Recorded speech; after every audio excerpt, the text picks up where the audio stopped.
العمدة اتجوز 4. بتقولوا كام يا ولاد؟ 4. اصل هو كده المصري دايما معروف بجبروته. ولاد اصول من بيوت كرم. بيوت كرم. سيبوا يضايفوا الناس ازاي؟ طب ايه رأيك بقى في اللي اتجوز 6 جواز شرعي تقريبا كده عدد لا حصر ليه من الجوازات الغير شرعي؟ عايز تعرف حكايته؟ خليك معايا.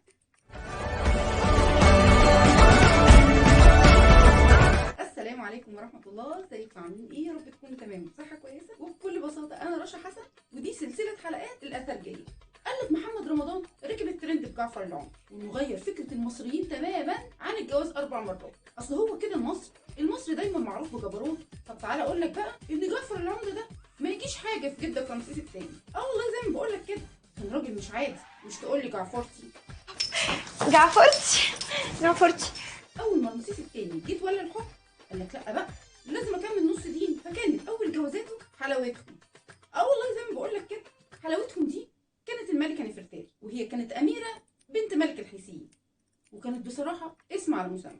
ما هو اسمها ده معناه جميله الجميلات. ما تقولش صفصف في زمانها.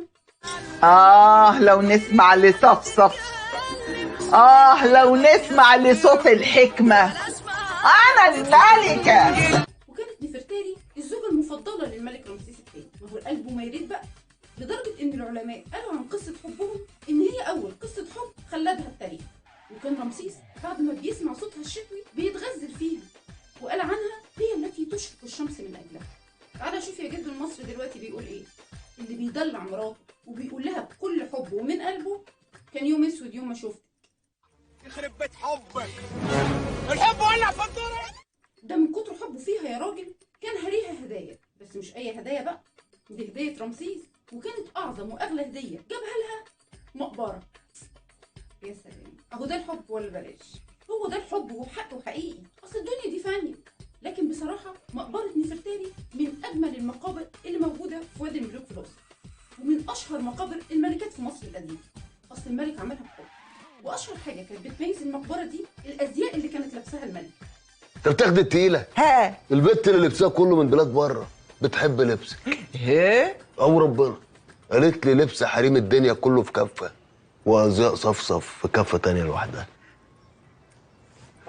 وبعد الحب ده كله حس الملك ان قلبه كده بيلق. قلب ملك هو قلب خصايه، فقام اتجوز مراته التانيه إيست نفرت، ومعنى اسمها إيزيس الجميله. إيست نفرت دي كانت ذكيه قوي، قالت لك اربطه بالعيال قبل ما يجيب لي مقبره زي نفرتاري.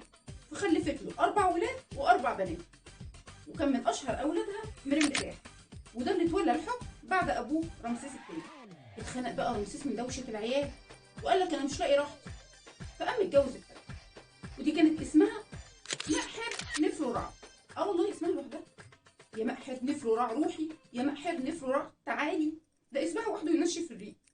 ومعنى اسمها التي تجعل حورس يرى جمال رع.